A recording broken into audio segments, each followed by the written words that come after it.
ٹھیک ہے. Please confirm, is the screen visible? ہاں جی.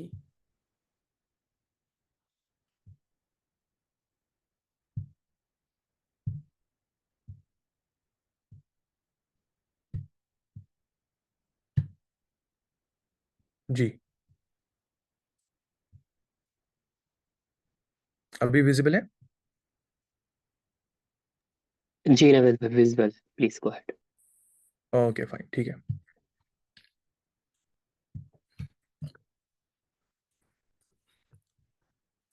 اعوذ باللہ السمیع العلیم من الشیطان الرجیم بسم اللہ الرحمن الرحیم. الحمد للہ رب العالمین. الحمد للہ الذی ہدانا لہذا وما كنا لنهتدی لولا ان هدانا اللہ. اللهم صل على محمد وعلى آل محمد وأصحاب محمد وأهل بيت محمد وأزواج محمد وذريات محمد وأمة محمد. اللهم أرنا الحق حقا وارزقنا اتباعه وأرنا الباطل باطلا وارزقنا اجتنابه. رب اشرح لي صدري ويسر لي أمري واحلل عقدة من لساني يفقهوا قولي آمين يا رب العالمين. چلیں اب دیکھیں ہم تیسرا رکوع ڈسکس کر رہے ہیں سورہ بقرہ کے حوالے سے. ٹھیک ہے, اس میں آپ نے ریئلائز کیا ہوگا جیسے پورا قرآن کا خلاصہ جو ہے وہ سامنے آ رہا ہے. قرآن ہم سے کیا ڈیمانڈ کرتا ہے. ٹھیک ہے, یہ آپ کے ذہن میں آ رہا ہوگا. پلیز میوٹ یور سیلف انجم. آپ کے ذہن میں آ رہا ہوگا کہ جو اللہ تعالیٰ ہے وہ ایک اپنے بندے سے کیا ڈیمانڈ کر رہا ہے. ٹو بی مور اپروپریٹ, جو اس نے دعا کی تھی ایاک نعبد و ایاک نستعین, اس کے حوالے سے وہ جو عہد اس نے باندھا تھا اللہ تعالیٰ سے, کیا وہ پورا کر رہا ہے. اللہ تعالیٰ آپ کچھ میجرز کے سامنے رکھ رہا ہے, تو آپ کو نظر آ رہا ہوگا کہ قرآن ہم سے کیا ڈیمانڈ کرتا ہے. ٹھیک ہے, اسی لیے سورہ بقرہ کو ہم نے پہلے ہی ڈسکس کیا تھا, یہ قرآن کا خلاصہ ہے. پورا پکچر سمجھ آتا ہے آپ کو, اسلام کیا ہے, اسلام کے قوانین کیا ہے, اسلام کے پرنسپلز کیا ہے, جس پہ ایک انسان نے وہ عہد باندھا ہے کہ میں اللہ تعالیٰ کی بندگی کروں گا, وہ کیا ہے. ٹھیک ہے, اب دیکھیں جب ہم تیسرا رکوع ڈسکس کر رہے تھے تو پہلی آیت جو تیسرے رکوع کے حوالے سے ہے وہ کیا ہے, ذہن میں رکھیے گا اس آیت کو. آج امپورٹنٹ سیشن ہے, کافی ساری چیزیں بھی ڈسکس ہونے والی ہے. اور میں نے کل آپ کو بتایا تھا کہ جو ہم نے اس رکوع کی پہلی ورس پڑھی تھی کیا ہے, وہ آپ کے سامنے ہے. یا ایھا الناس اعبدوا ربکم الذی خلقکم والذین من قبلکم لعلکم تتقون.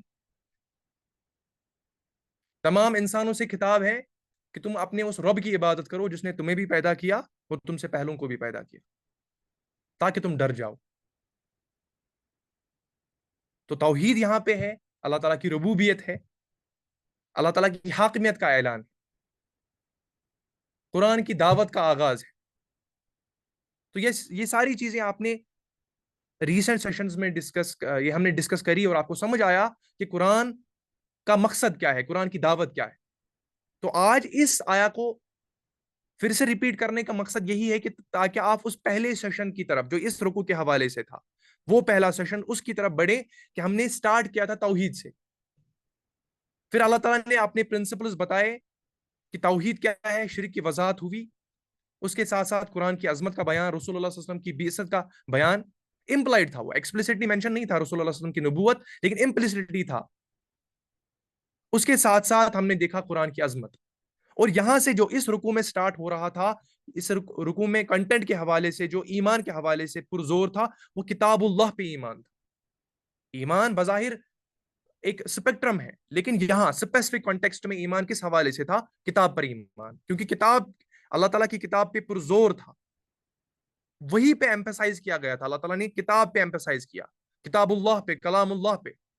حالانکہ ہمارے سامنے ایک سپیکٹرم ہے ایمان کے حوالے سے, ایمان باللہ, ایمان بالآخرہ, ایمان بالرسالت, اور کلام اللہ پہ بھی, اللہ تعالیٰ کی کتابوں پر بھی ایمان. لیکن خصوصاً یہاں کس بات پہ ایمان کا زور تھا, کس ایمان کے حوالے سے ڈسکشن ہو رہا تھا, کتاب کے حوالے سے. اب اس آیا کو سمجھیں آپ, یہاں اللہ تعالیٰ بتا رہے ہیں کہ اس رب کی عبادت کرو جس نے تمہیں پیدا کیا. تو اس آیا کو آپ ذہن میں رکھیں. ہم آگے آج کے ٹاپک کو سٹارٹ کرتے ہیں, اور اس آیا کو جب آپ ذہن میں رکھیں گے, دیکھیں گے آپ جب ہم کنکلوڈ کریں گے تو کیسی سائیکل ایک فریم ہوتا ہے, پورا سرکمفرنس کور ہوتا ہے. اس آیا کو آپ نے سمجھا. آج کا ٹاپک سٹارٹ کرتے ہیں. ٹھیک ہے، چلیں آگے. لیکن آیا کو ذہن میں رکھیے گا، آپ اللہ تعالیٰ عبادت کے بارے میں بات کر رہے ہیں، اپنی ربوبیت کے بارے میں بات کر رہے ہیں. اس کے بعد ہم نے دیکھا تھا کہ کیسے اللہ تعالیٰ سامنے پیش رکھ رہے ہیں اپنا پوائنٹ آف ویو، کہ آپ اگر یہ سمجھتے ہیں کہ میں نے یہ قرآن اپنے بندے پہ نہیں اتارا تو تم بھی اس جیسی کوئی آیا پیش کرو. تو وہ چلیں تو وہ پیش نہیں کر پائے، پھر اللہ تعالیٰ نے اپنا پوائنٹ آف ویو رکھا کہ جو اس کتاب پر ایمان نہیں لاتے ان کا مقدر ہے کہ وہ جہنمی. اس کے بعد جو کل سیشن گزرا ہم نے ڈسکس کرا اس میں کہ جو اہلی ایمان ہے، جو اس کتاب پر ایمان لاتے ہیں، یہاں ایمان سے مراد کتاب پر ایمان ہے، جب وہ اس پر ایمان لائیں گے اور اسی کے بیسس پہ وہ اعمال بھی اپنے درست کریں گے. اعمال صالحہ کی ڈیفینیشن میں نے آپ کو بتائی، رسول اللہ صلی اللہ علیہ وسلم کی اتباع اور اس قرآن کے ذریعے اتباع، یہ بنتے ہیں اعمال صالحہ. آپ اپنے پریکنسیوڈ نوشن سے سمجھ رہے ہوں گے کہ ہم اعمال کر رہے ہیں. آپ کے ذہن میں کبھی سوال آتے ہوں گے کہ یہ جو غیر لوگ ہیں یہ بھی اعمال کرتے ہیں، تو یہ کیوں پھر ان کے جو اعمال ہیں ضائع ہو جائیں گے؟ ہاں ضائع ہو جائیں گے. ٹو بی ویری کلیئر، اعمال اسی کو کہیں گے قرآن کی ڈکشنری میں اسلام کے حوالے صرف اعمال وہ صحیح اعمال ہے جو قرآن کے حوالے سے اعمال ہوں گے اور رسول اللہ صلی اللہ علیہ وسلم کی جس میں اتباع ہوگی، وہ اعمال صالح ہیں. ہاں بظاہر لگتے ہیں اچھا کام ہے لیکن اچھا کام نہیں ہے.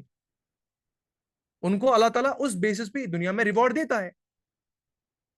لیکن اعمال صالحہ کا لفظ استعمال ہوا ہے، اور صالحہ کی جو جب ہم ڈیپ ڈگ کرتے ہیں تو اس میں دو چیزیں سامنے آتی ہے. قرآن کے بیسس پہ اعمال صالحہ وہ ڈوز اینڈ ڈونٹس، اور رسول اللہ صلی اللہ علیہ وسلم کی پیروی.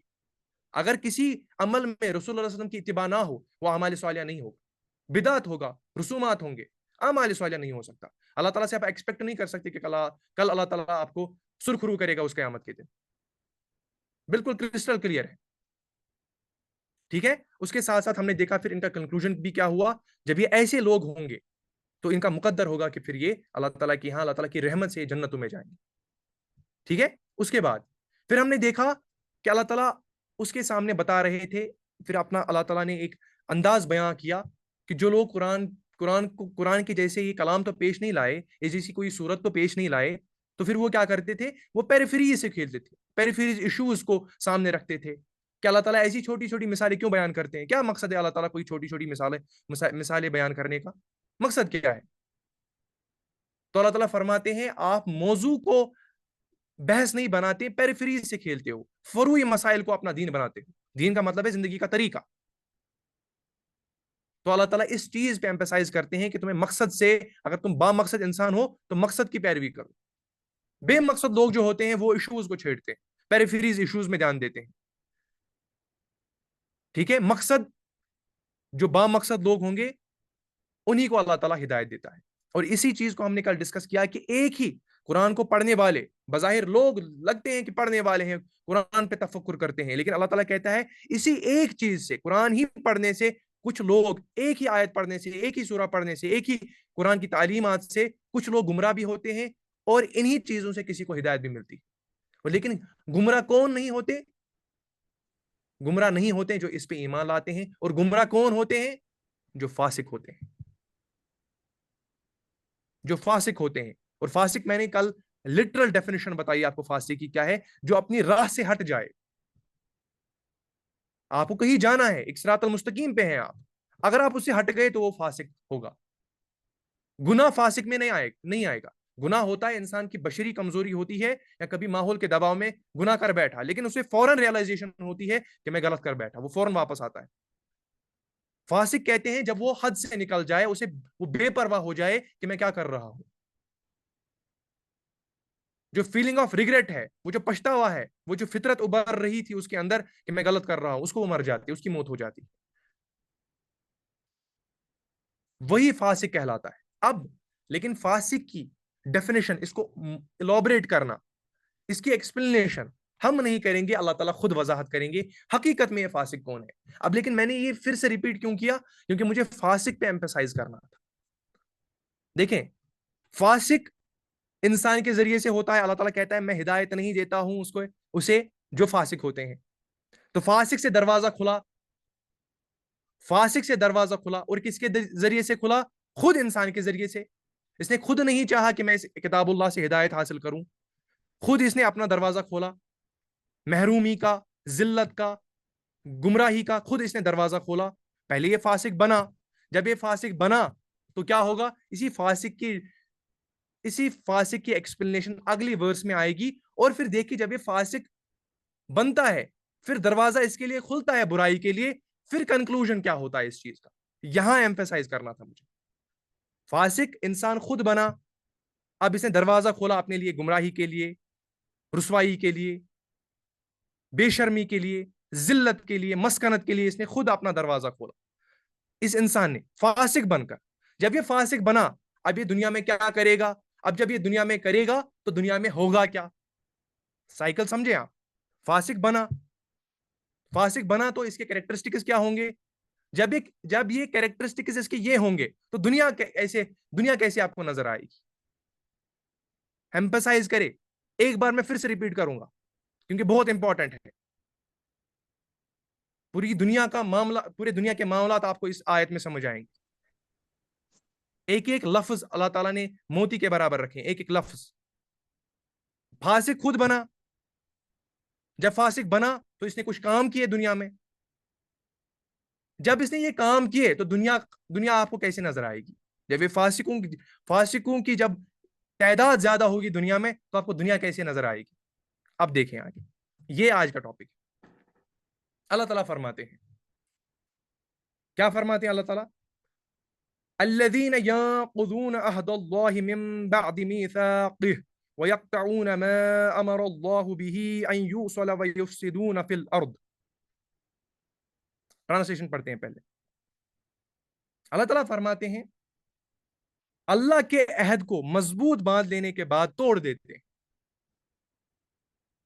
اللہ تعالیٰ کے عہد کو مضبوط باندھ لینے کے بعد, ایک ایک ورڈ پہ سٹرس ڈالیں, اللہ تعالیٰ کے عہد کو مضبوط باندھ لینے کے بعد توڑتے ہیں.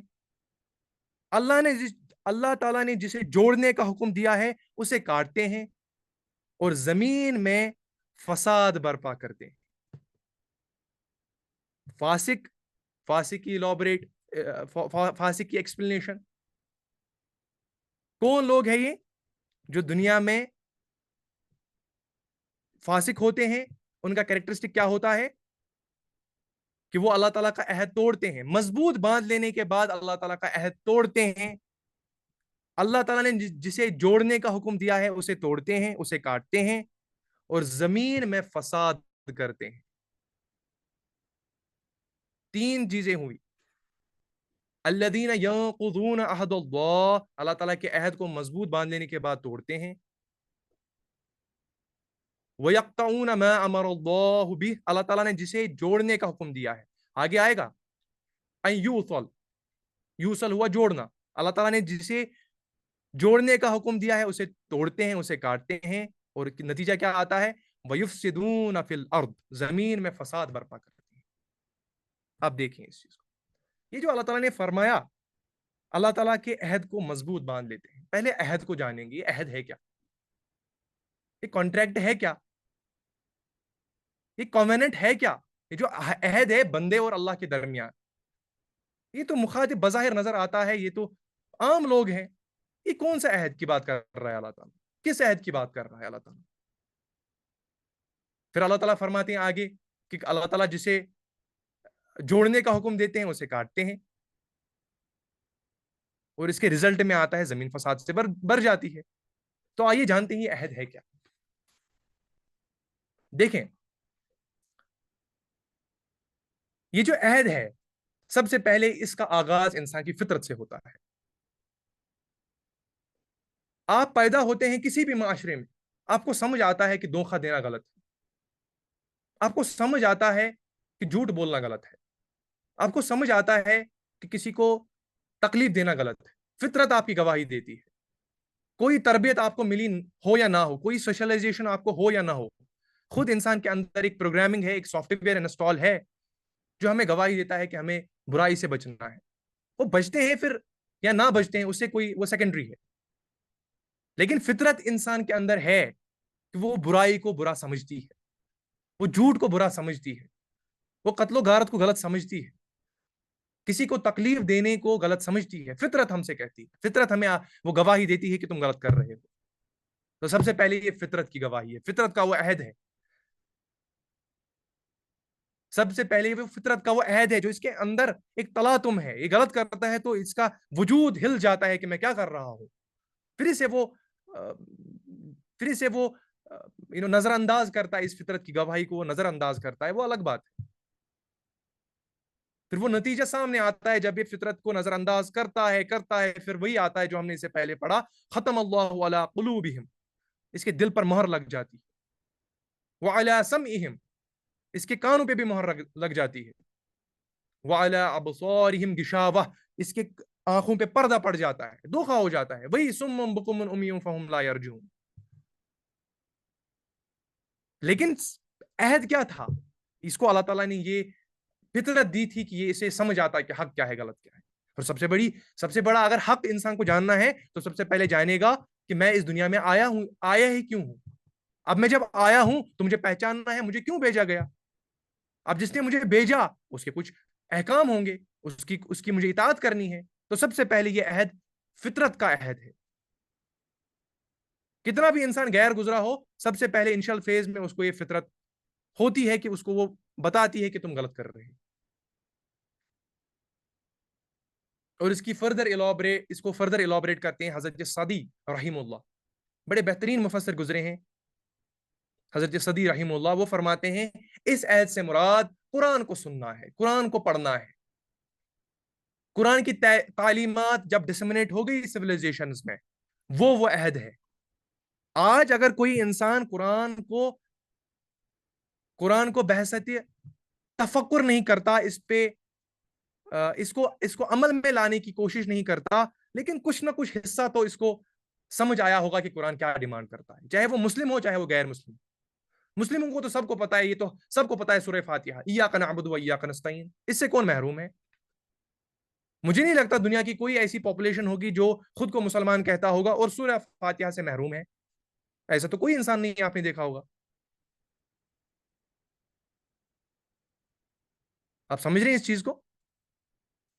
تو صدی رحیم اللہ فرماتے ہیں اس سے مراد قرآن کا علم ہے، اس کو یہ قرآن پہنچا کہ اللہ تعالیٰ مجھ سے کیا ڈیمانڈ کرتا ہے، اس نے فردر اس پہ کبھی سٹرس نہیں ڈالا کہ میں اب جب مجھ تک یہ پہنچا کہ قرآن مجھ سے کیا ڈیمانڈ کرتا ہے، میں کبھی اس قرآن کو مطالعہ تو کروں تاکہ میں اسے امپلیمنٹ کروں اپنی زندگی میں، انڈیویجول لیول پہ بھی اور سوشل فرنٹ پہ بھی، معاملات میں اللہ تعالیٰ کی اس دین کو، اللہ تعالیٰ کی اس کلام اللہ کو امپلیمنٹ کروں۔ کیا غیر مسلموں کے پاس کہیں نہ کہیں سے تو یہ میسج پہنچی ہوں گی کہ قرآن کیا کہتا ہے، انہوں نے بھی پھر اسے کبھی اس انداز سے کھولا نہیں، اس پہ غور و فکر نہیں کیا، اس پہ تدبر نہیں کیا، اور مسلمانوں کا بھی یہی حال ہے، کیونکہ کتاب پوری انسانیت سے ہے، سمجھیں آپ، یا ایھا الناس پہلے اس رکوع میں آغاز میں آیا، پوری انسانیت سے کتاب ہے، کوئی اسپیسیفک سویلائزیشن نہیں، رسول اللہ صلی اللہ علیہ وسلم کی بعثت تمام انسانیت کے لیے ہے ٹل دا ڈے آف ججمنٹ، تو اس کا مطلب ہر انسان سے خطاب ہے، اور یہاں پہ یہ واضح بھی میں فرماؤں، امت جو ہم کہتے ہیں امت، اس میں صرف مسلمان نہیں آتے، اس میں غیر مسلم بھی آتے ہیں، امت کہتے ہیں جس پہ رسالت واجب ہو جاتی ہے ان لوگوں کے لیے، اب ان لوگوں کے لیے رسالت کیا واجب ہے، اس میں مسلمان بھی آتے ہیں اور غیر مسلم بھی آتے ہیں، اس چیز کو سمجھیں آپ، غیر مسلم بھی امت میں ہی آتے ہیں، امت کو آپ اس سرکمفرنس سے باہر نہ سمجھے، جو مومنین ہوتے ہیں وہ امت میں پھر الگ حصہ ہے، لیکن امت ہر کسی کو کہتے ہیں، جو بھی رسول اللہ صلی اللہ علیہ وسلم کے بعد آئے وہ امت کہلائے گی، اس کو سمجھیں آپ، ذہن میں بٹھائیں، امت اسے کہتے ہیں جس پہ کسی نبی کی رسالت واجب ہو جاتی ہے، تو واجب تو ہو گئی، کیا رسول اللہ صلی اللہ علیہ وسلم صرف مسلمانوں کے لیے رسول ہے؟ وہ تو سب کے لیے ہے، رحمت للعالمین۔ تو اسی لیے حضرت صدی رحیم اللہ فرماتے ہیں اس سے مراد قرآن کے احکام ہے، وہ سنتا ہے، پڑھتا ہے، اسے سمجھ آتا ہے، لیکن پھر اس پہ پورا نہیں اترتا، اسے امپلیمنٹ نہیں کرتا اپنی زندگی میں۔ اور تیسرا عہد یہ ہے، تیسرے عہد کے بارے میں جو مفسرین کا کہنا ہے وہ ہے ایاک نعبد و ایاک نستعین، سورہ فاتحہ، سورہ فاتحہ میں جو گزرا وہ ٹکڑا ایاک نعبد و ایاک نستعین، جو اس نے عہد مان لیا اللہ سے، اپنے اللہ سے کہ اللہ میں تیری بندگی کروں گا، میں تیرے بغیر کسی کو اپنا رہنما، اپنا گائیڈ، اپنا مدبر، اپنا حاکم، اپنا فرما روا، اپنا مالک کسی کو نہیں سمجھوں. میرے تصور میں بھی کبھی نہیں آئے گا کہ مجھے تیرے سوا کوئی رہبر ہے، مجھے تیرے سوا کوئی دوست ہے، مجھے تیرے سوا کوئی آقا ہے، اور میں کسی کا غلام ہوں تیرے سوا. یہ وہ عہد ہے، یہ وہ میثاق ہے. لیکن یہاں آیا الذین ینقضون عہد اللہ من بعد میثاقہ، وہ اللہ تعالیٰ کے عہد کو مضبوط باندھ دینے کے بعد توڑتے ہیں. عہد کو ہم نے ڈسکس کیا. یہاں فطرت، اس کے ساتھ ساتھ قرآن کی تعلیمات، اور سب سے امپورٹنٹ وہ سورہ فاتحہ میں وہ آیت کا ٹکڑا، ایاک نعبد، اے اللہ میں تیری عبادت کروں گا. یہ تو عہد باندھا نا اس نے اللہ سے، ایگریمنٹ میں آیا. اس نے وعدہ کیا اللہ سے اپنی بندگی کا کہ میں تیرا بندہ ہوں اور تو میرا آقا ہے، میں تیرا غلام ہوں، تو میرا مالک ہے. یہ عہد باندھا اس نے اللہ تعالیٰ سے. لیکن یہاں یہی نہیں آیا، فرمایا اس عہد کو مضبوط باندھ لینے کے بعد توڑتے ہیں. عہد کو ہم نے ڈسکس کیا. اب یہ جاننے کی کوشش کریں گے یہ مضبوطی سے باندھ لینے کا مطلب کیا ہے. عہد کو مضبوط باندھ لینے کے بعد توڑتے ہیں. من بعد میثاقہ، جب باندھ لیا تو توڑتے ہیں، اور مضبوط باندھ لیا، ینقضون عہد اللہ، مضبوط باندھ لینے کے بعد. عہد کو ہم نے ڈسکس کیا. اب یہ مضبوطی دیکھیں گے، یہ مضبوطی ہے کیا؟ کیا ہے مضبوطی سے مراد؟ مضبوطی سے مراد ہے وہ روز میثاق کا دن، جس روز اللہ تعالیٰ نے سب ارواح کو جمع کیا تھا، پھر ہم سے عہد لیا تھا. کیا کہا تھا؟ الستو بربکم، کیا میں تمہارا اللہ نہیں ہوں؟ کیا میں تمہارا معبود نہیں ہوں؟ تمام نوع انسانی نے آدم علیہ السلام سے لے کر جب تک یہ دنیا فنا ہو جائے گی، ٹل دا ڈے آف ریزرکشن سے پہلے جو لوگ آئیں گے، انہوں نے کیا کہا تھا؟ قالوا بلا، بے شک اے اللہ تو ہمارا رب ہے، ہم تیرے غلام ہیں. وہ میثاق کا دن، روز میثاق جسے کہتے ہیں. الستو بربکم قالوا بلا، ہم نے کہا تھا ہاں اے اللہ تو ہمارا معبود ہے، ہم تیری بندگی کرتے ہیں، ہم تیری غلامی کرنے والے ہیں. جب سارے روحوں کو جمع کیا تھا اللہ تعالیٰ نے، ہم سے یہ عہد لیا تھا. ہماری ابھی میموری میں نہیں ہے وہ. اس میموری کو اللہ تعالیٰ نے بائی پرپس ڈیلیٹ کیا ہے. ایک پرپس تھا اس کے پیچھے، وہی انسان کا مقصد، جسے میں چوائس دوں. اگر اللہ تعالیٰ نے وہ میثاق ایز اے ریمائنڈر طور پر انسان کے ذہن میں رکھا ہوتا تو پھر دنیا کی کریشن کا مطلب کیا ہوتا؟ دنیا میں انسان کو بھیجنے کا مطلب کیا ہوتا؟ اسے تو جنت جہنم سامنے ہوتی. اس نے تو وعدہ کیا تھا اللہ سے. تو اللہ تعالیٰ نے اسی لیے امتحان کے طور پر یہ دنیا میں انسان کو بھیجا. وہی الدنیا سجن المومن و جنت الکافر. یہ دنیا انسان کے لیے، ایک مومن کے لیے قید خانہ ہے. قید خانے میں تم آزاد نہیں ہو سکتے، جو چاہے کرو.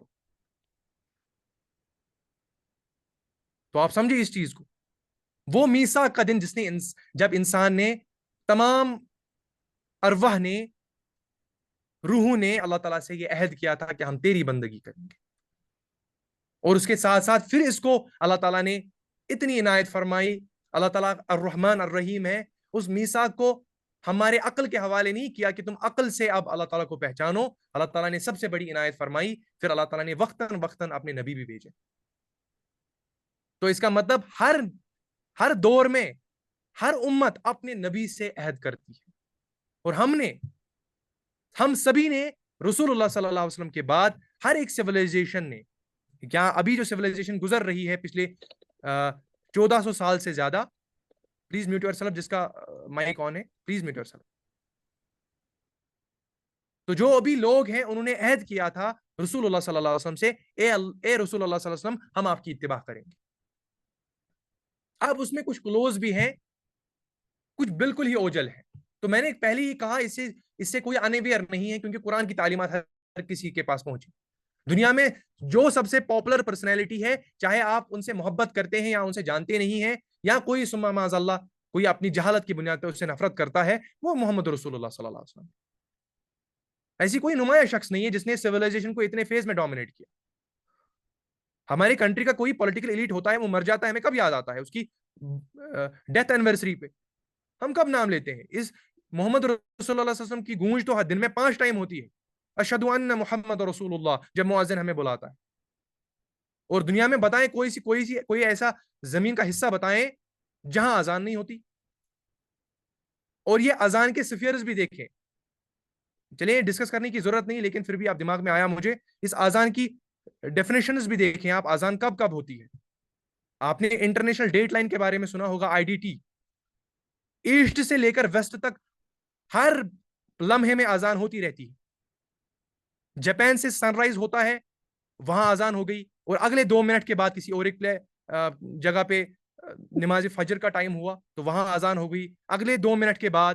یہاں تک کہ ہمارا ویسٹرن سفیر ہوائین آئی لینڈز جو امریکہ میں ہے وہاں پہ بھی اذان ہو گئی. پھر یہ ریپیٹ سائیکل ہوتا ہے, وہاں پہ عشاء ہوتی ہے اور یہاں سے سن رائز ہوتا ہے.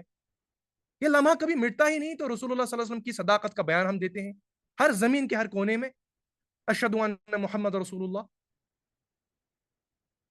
سفیرز دیکھیں آپ, کون سی ایسی پرسنالٹی ہے جس کا ہر سیکنڈ نام لیا جاتا ہے. کیا آپ محروم ہو, سمجھتے ہو کہ ہم رسول اللہ صلی اللہ علیہ وسلم کی نبوت سے بے خبر ہیں؟ چاہے مسلم ہو غیر مسلم ہو, کوئی فرق نہیں پڑتا.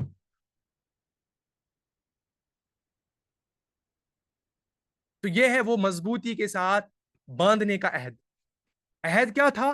فطرت کا عہد, قرآن کو سمجھنے کا عہد. وہ عہد جو سورہ فاتحہ میں گزرا, اور مضبوط باندھنے کا مطلب وہ عہد جو ہم نے روز میثاق کے دن کیا تھا. الستو بربکم, جب اللہ تعالیٰ نے کہا تھا کیا میں تمہارا آقا نہیں ہوں؟ سب نے کہا تھا بھلا اے اللہ, بالکل ہم مانتے ہیں کہ تو ہمارا آقا ہے. پھر اللہ تعالیٰ نے یہی تک نہیں چھوڑا, پھر اس کو فردر اللہ تعالیٰ نے پیغمبر بھی بھیجے. عقل کے حوالے نہیں کیا. اللہ تعالیٰ کو پتہ ہے انسان کمزور ہے, نہیں سمجھ سکتا اللہ تعالیٰ کے معاملوں کو اگر اس کی رہبری نہ کی جائے. تو یہاں سے وہ مراد ہے, وہ عہد. تو عہد کلیئر ہوا آپ کو. اللہ تعالیٰ فرماتے ہیں الذین ینقضون عہد اللہ من بعد میثاقہ. کیوں اللہ تعالیٰ کا عہد توڑتے ہو جب تم نے اسے مضبوطی سے باندھ دیا تھا؟ لیکن شکوہ دیکھیں آپ. تو عہد کلیئر ہوا, آگے چلتے ہیں. اللہ تعالیٰ پھر فرماتے ہیں وَيَقْطَعُونَ مَا أَمَرَ اللَّهُ بِهِ أَن يُوصَلَ. اللہ تعالیٰ فرماتے ہیں اللہ تعالیٰ جسے جوڑنے کی بات کرتا ہے, اللہ تعالیٰ جسے جوڑنے کا حکم دیتا ہے. امر اللہ, حکم امر اللہ لفظ آیا ہے. اللہ تعالیٰ جسے جوڑنے کا حکم دیتا ہے اسے توڑتے ہو. یقطعون, قطع کرنے کو توڑتے ہو. یوصل کہتے ہیں جوڑنے کو, قطع کہتے ہیں توڑنے کو. یقطعون, اسے توڑتے ہو. امر اللہ, اللہ تعالیٰ کے حکم کو. تو اللہ تعالیٰ نے جسے حکم دیا جوڑنے کا اسے توڑتے ہو. اس کے مطلب کیا ہوں؟ مطلب سمجھے آپ. اس کی تشریح جو صحابہ نے کی ہے, جو مفسرین نے کی ہے, اور اس میں سب سے بہترین مفسرین میں سے ہے ابن جریر رحم اللہ, قتادہ رحم اللہ.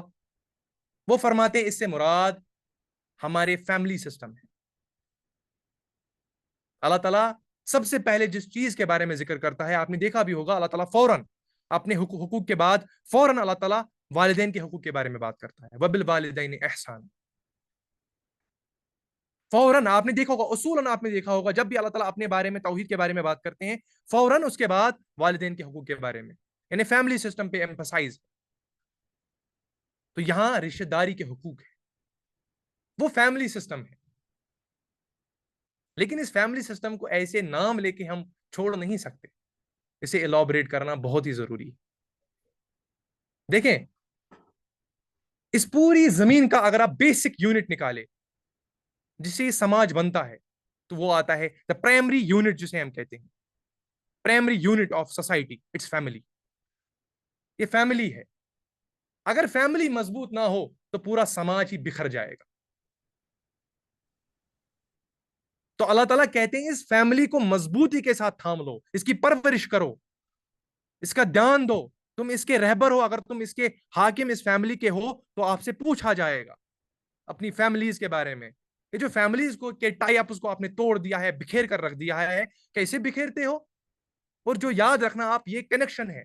جو بھی زمین میں فسادی ہوتے ہیں نا, ان کی فیملی تباہ ہوتی ہے.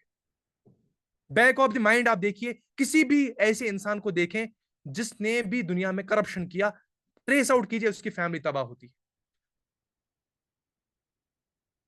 کبھی بھی اس نے اپنی فیملی پہ دھیان نہیں دیا ہوتا ہے. اس چیز کو سمجھیں آپ.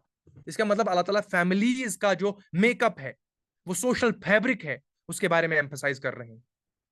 جو فیملیز کے ٹائی اپ اس کو توڑتے ہیں, پرورش سے محروم ہے, صبح اٹھے کھچروں کی طرح کام کریں, شام کو آئے نہ بچوں کی خبر, نہ گھر میں کیا ہو رہا ہے اس کی خبر. دا یوز جسے کہتے ہیں, رسول اللہ صلی اللہ علیہ وسلم نے ٹرم استعمال کیا ہے, دا یوتھ.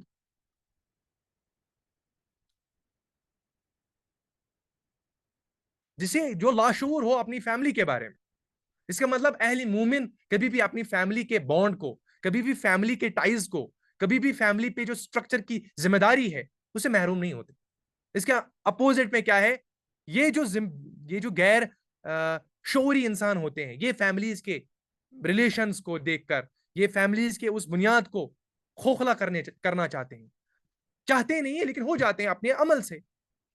وہ نہیں چاہتے کہ ہماری فیملی برباد ہو, لیکن اپنی لاشعوری کی وجہ سے فیملی کو کھوکھلا کرتے ہیں. اور جب فیملی کو کھوکھلا کریں گے, وہ سماج کی جو بہت بڑی اینٹ ہوتی ہے, فیملی میں نے کہا یہ بیسک یونٹ ہے سماج کا, اس کا مطلب وہ سماج کو کھوکھلا کرتے ہیں. اس کا مطلب یہ سماج کا دشمن ہے جو فیملی کو نہ جانے. اگر ہر کوئی اپنی فیملی پہ نظر ڈالے, ہر ایک فیملی پہ اپنا کام کرے, تو ساری سوسائٹی خوبصورت نظر آئے گی آپ کو. کیوں آپ کو باہر جانے کی ذمہ داری ہوگی؟ آپ اپنی فیملی پہ دھیان دیں, واللہ سب سے خوبصورت آسان راستہ ہے. ایک تو آپ حاکم بھی ہو, آپ کی قدر بھی کریں گے, اور آپ کی لمٹ تک ہے, آؤٹ آف ریچ نہیں ہے. آپ اس سرکمفرنس کے اندر کام کر رہے ہوتے ہو. اپنی فیملی پہ پرزور دو, فیملیز کے بارے میں آپ سے سوال کیا جائے گا. تو اس کا مطلب جو فیملیز پہ دھیان دیتے ہیں وہ سب سے اللہ تعالیٰ کے بہترین سپاہی ہوتے ہیں. اللہ تعالیٰ کو بڑی محبت ہوتی ہے ان لوگوں سے نا جو فیملیز پہ زیادہ دھیان دیتے ہیں ان کی تربیت کے حوالے سے.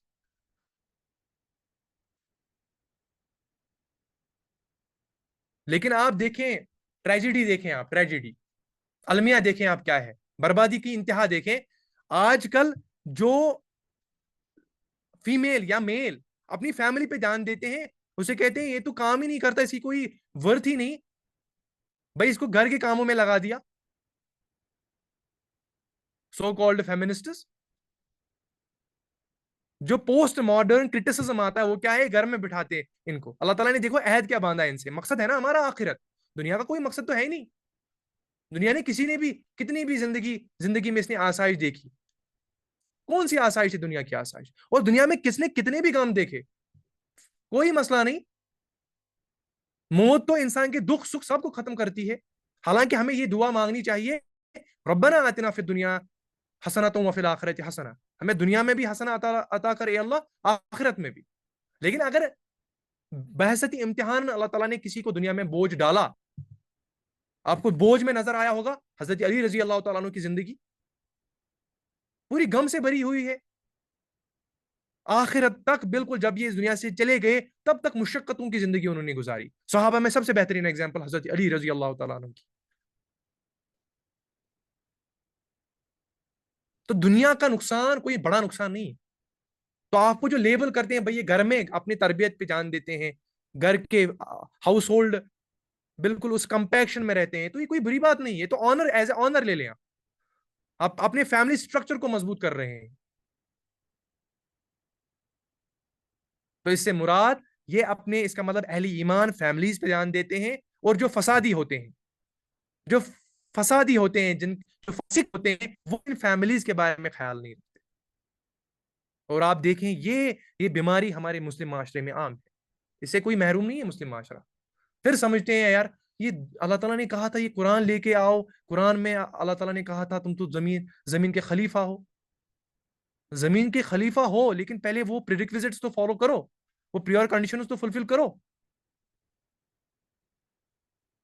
اور اس سے مراد جو ابن جریر یا قتادہ رحم اللہ کے بغیر دوسرے مفسرین کہتے ہیں, وہ کہتے ہیں اس سے رشتہ دار ہی مراد نہیں, سارے اللہ تعالیٰ کے وہ عہدے, وہ میثاق, وہ بانڈز جو اللہ تعالیٰ نے کہا ہے کہ ان کی حفاظت کرو, وہ انڈیویجول لیول پہ بھی ہو سکتا ہے بٹوین ہسبینڈ اینڈ وائف, اور یہ سوشل لیول پہ بھی ہو سکتا ہے, چاہے اسٹیٹ اور اسٹیٹ کی ریلیشن, ڈپلومیسی جو ہوتی ہے ہماری. فار ایگزامپل اسٹیٹ لیول پہ کوئی اسٹیٹ ہے یا کوئی ریجن ہے, اس کو دوسرے کے ساتھ مضبوطی سے اپنا کام کرنا ہے. اگر فار ایگزامپل کسی ایگریمنٹ میں آئے وہ, چاہے وہ مسلم ہو نان مسلم ہو, آپ نے کسی ایگریمنٹ کو باندھا کہ ہم ایگریمنٹ میں آئے اس چیز کو, اللہ تعالیٰ کہتے ہیں اسے توڑو مت, چاہے وہ غیر مسلم ہی کیوں نہ ہو. آپ ایگریمنٹ میں آئے بھائی, ہمارا فار ایگزامپل یہ ٹریڈ روٹ ہوگا, ہماری یہ کنڈیشنز ہے, آپ نے ایگریمنٹ کیا, پھر کہتے ہو یہ کہہ کے کہ ہم مسلمان ہیں, ہمارا جو حق ہے ان غیر مسلم کو, جو غیر مسلم ہیں ان کے ساتھ جو چاہے کرے.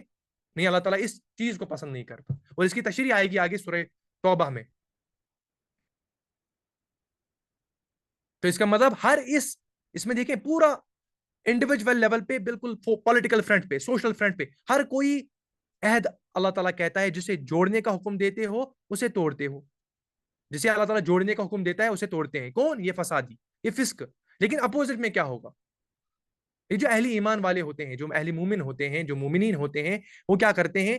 وہ ہر کسی بانڈ کو جو اللہ تعالیٰ نے کہا ہے اسے جوڑو, اسے توڑتے نہیں, اس کی پاسبانی کرتے ہیں, چاہے وہ کنٹریکٹ انہیں غیر مسلمز کے ساتھ کیوں نہ کیا ہو, جو نان مسلمز ہوتے ہیں, چاہے وہ کانٹریکٹ ان کے ساتھ کیوں نہ ہو, وہ اسے بھی نبھاتے ہیں. اور سب سے بہترین آپ کو ایگزامپل ملے گی سورہ جو ٹریٹی آف حدیبیہ ہے. ٹریٹی آف حدیبیہ پہ جب مدینہ میں رسول اللہ صلی اللہ علیہ وسلم کے پاس ابو بصیر رضی اللہ تعالیٰ عنہ آئے تھے, جو مکہ سے بھاگ کر مدینہ پاک میں آئے تھے, تو ابو سفیان نے بھیجے نا اپنے ایمبیسڈرز رسول اللہ صلی اللہ علیہ وسلم کی طرف, ان ابو بصیر کو واپس کر دو. تو رسول اللہ نے کہا آپ جا سکتے ہو, میں تو آپ کو مدینہ میں نہیں رہنے دوں گا. حالانکہ آگے مسلمان تھے, لیکن کن کے وہ کس کے کیپچر میں تھے؟ وہ ابو سفیان کے کیپچر میں تھے. ابو بصیر رضی اللہ تعالیٰ عنہ صحابی تھے, رسول اللہ صلی اللہ علیہ وسلم نے ان صحابی کو واپس کیا ہے. یہ ہوتی ہے آنےسٹی, یہ ہوتا ہے کانٹریکٹ کی پاسبانی, یہ ہوتا ہے اس عہد کو پورا کرنا, یہ ہوتا ہے ان لمحوں کو, اس کانٹریکٹس کو فلفل کرنا جو اللہ تعالیٰ نے کہا ہے تم اسے جوڑو. بہترین اپنی مثال دیکھیں آپ, رسول اللہ صلی اللہ علیہ وسلم کی سیرت آپ نظر انداز نہ کریں. حدیبیہ کے وہ موقع جب فرمایا اگر تمہارے سائڈ سے کوئی یہاں آئے تو ہم اسے واپس نہیں کریں گے, لیکن جب یہاں سے کوئی آپ کی طرف جائے تو اسے واپس کرنا ہے. تو بہترین ایگزامپل, اس کی پریکٹیکل ایگزامپل ابو بصیر رضی اللہ تعالیٰ عنہ ہے. رسول اللہ صلی اللہ علیہ وسلم نے ان کو واپس کیا ہے. جو ابو بصیر کے ایمبیسڈر تھے, 2 ایمبیسڈرز آئے تھے وہاں کے ریپرزینٹیٹیوز, واپس کیا رسول اللہ صلی اللہ علیہ وسلم نے ان کو, کہ میں تمہیں مدینہ میں نہیں رکھ سکتا, کیونکہ میں نے کانٹریکٹ کیا ہے جو قریش, مکہ کے قریشی تھے, یعنی کفار جو تھے اس ٹائم, ان کے ساتھ میں عہد کیا ہے. تو اللہ تعالیٰ نے فرمایا جب اللہ تعالیٰ کسی چیز کو جوڑنے کا حکم دیتا ہے, یہ اسے توڑتے ہیں. اور اس سے مراد کیا ہے اور مفسرین کہتے ہیں, لیکن آپ جمع کریں سارے مفسرین کو, ہر کسی کی دیکھیں, ہم کہتے ہیں یہ ڈفرینسز کیوں ہیں؟ یہ ڈفرینسز نہیں ہے, ڈائیورسٹی, کوئی ڈفرینسز نہیں ہے اس میں, یہ ڈائیورسٹی. اور تیسرا جو مفسرین کا قول ہے, اس سے مراد آپس میں مسلم بھائی چارہ ہے, مسلم بردرہڈ, دینی بھائی چارہ جسے کہتے ہیں. جیسے اللہ تعالیٰ فرماتے ہیں انما المؤمنون اخوہ, یہ جو مومنین ہوتے ہیں آپس میں بھائی ہوتے ہیں. اشداء علی الکفار رحماء بینہم, کہ اللہ تعالیٰ فرماتے ہیں یہ جو اہل ایمان ہوتے ہیں یہ آپس میں رحیم ہوتے ہیں, آپس میں رفیق ہوتے ہیں, بھائی چارہ ہوتا ہے اس میں. اور اس بھائی چارے کو علامہ اقبال نے کس بہترین انداز میں فرمایا ہے, اس شعر میں فرمایا ہے, مجھے ابھی بھول رہا ہے وہ, جی, ہو حلقہ یارا تو بریشم کی طرح نرم, رزم حق و باطل تو فولاد ہے مومن. ہو حلقہ یارا تو بریشم کی طرح نرم, رزم حق و باطل تو فولاد ہے مومن. یہ علامہ اقبال نے کیا بہترین تشریح کی ہے, دیکھیں بہترین تفسیر ہے اس چیز کی. جو مسلمان ہوتے ہیں آپس میں بڑے محب ہوتے ہیں, بڑے رفیق ہوتے ہیں. اور آج کل دیکھیں کنٹمپریری ایرا دیکھیں آپ, ریسنٹ ایونٹ ہے لاسٹ ویک کا,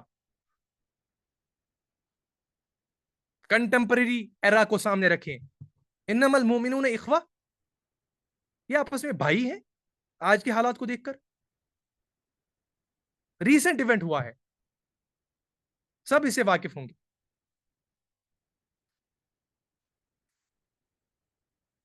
تو اللہ تعالیٰ جسے جوڑنے کا حکم دیتا ہے اسے توڑتے ہیں, اسے پامال کرتے ہیں. اس کے رزلٹ میں کیا ہوتا ہے دیکھیں, اللہ تعالیٰ نے پہلے فرمایا اللہ تعالیٰ سے جو عہد تھا اسے توڑتے ہیں، اس کا مطلب حقوق اللہ، اللہ تعالیٰ کے حقوق میں کوتاہی کرتے ہیں۔ وَيَقْطَعُونَ مَا أَمَرَ اللَّهُ بِهِ أَن يُوصَلَ، اللہ تعالیٰ فرماتے ہیں جسے اللہ تعالیٰ جوڑنے کا حکم دیتا ہے اسے توڑتے ہیں۔ پھر رزلٹ کیا ہوتا ہے؟ رزلٹ دیکھیں آپ، وَيُفْسِدُونَ فِي الْأَرْضِ، اور زمین میں فساد برپا کرتے ہیں۔ اس کا مطلب فساد کے کازز کیا ہیں؟ اللہ تعالیٰ کی حقوق میں کوتاہی، اور اس کے جمع اللہ تعالیٰ کی بندوں کے ساتھ ریلیشن میں کمی، چاہے فیملی ٹائز آپ کے کمزور ہو، چاہے آپ کسی غیر مسلم کے یہ حقوق پامال کرو، چاہے اپنے مسلم معاشرے میں تم بے شعوری کے ساتھ رہو، تو زمین فساد سے بھر جائے گی۔ فساد کسے کہیں گے؟ اس کرپشن کسے کہیں گے؟ یہ میں ڈیفینیشن نہیں دیتا، یہ کوئی فلسفر ڈیفینیشن نہیں دیتا، یہ اللہ تعالیٰ ڈیفینیشن دیتے ہیں۔ اگر تم نے اللہ تعالیٰ کی حقوق میں کوتاہی کی یا بندوں کے ساتھ کوتاہی کی، دو میں سے ایک بھی، تو زمین میں فساد برپا کرو گے، فسادی ہو۔ دیکھیں یہ ہے قرآن، کتنا سپیکٹرم اللہ تعالیٰ نے کور کیا، چاہے بندوں کی کوتاہی یا اللہ تعالیٰ سے کوتاہی، زمین کو فساد سے برپا کر دو۔ اور یہ دروازہ کھلا کہاں سے؟ فاسق سے، فسق سے، جو پچھلی ورس میں گزرا، اسی لیے میں نے آپ کو ایمفسائز کیا پچھلی ورس پہ دھیان دیجیے۔ یہ ہے کانٹیکسٹ قرآن کا۔ فسق کیا انسان نے، جب فسق کیا، حد سے تجاوز کیا، اللہ تعالیٰ کی صراط المستقیم سے بٹک گیا، اس کے ساتھ ساتھ جب وہ بٹک گیا تو اللہ تعالیٰ کے عہدوں کو توڑتا رہا۔ جب اللہ تعالیٰ کے عہدوں کی قدر نہیں کی، جو دنیا کے لوگوں کی قدر کیسے کرے گا؟ تو اس کا مطلب دنیا کا خیر خواہ وہ ہوتا ہے جو پہلے اللہ تعالیٰ کا خیر خواہ ہو، اس کے حقوق کی قدر کرے۔ پھر جب یہ اللہ تعالیٰ کے عہدوں کو پورا نہیں کرتے، دنیا کے عہدوں کو پورا نہیں کرتے، لوگوں کے حقوق کو پورا نہیں کرتے، تو زمین میں فساد برپا ہوتا ہے۔ اس کا مطلب فساد کسے کہیں گے؟ یا اللہ تعالیٰ کے بندوں کے ساتھ آپ کوتاہی کرتے ہیں، ظلم کرتے ہیں دنیا میں، یا اللہ تعالیٰ کے حقوق اللہ تعالیٰ کے حقوقوں کو پامال کرتے ہیں، یہ ہوتے ہیں فسادی، یہ ہوتا ہے اصل میں کرپشن۔ اللہ تعالیٰ فرماتے ہیں، دیکھیں آگے جواب کہہ دیتے ہیں، اولئک هم الخاسرون، یہی ہیں خسارے میں، حقیقت میں یہی لوگ نقصان اٹھانے والے، چاہے دنیا میں ہو آخرت میں۔ دنیا میں انہیں کہیں سکون نہیں ملتا، چاہے دنیا کے کسی بھی پولیٹیکل پوزیشن پہ ہو، اگر ظلم کرتے ہیں تو ان کی راتوں کی نیند اڑ جاتی، ان کو فطرت ختم کرتی ہے اندر سے، بھئی تم کیا کر رہے ہو، اور موت ان کا انتظار کر رہی ہوتی ہے۔ ہر شام ان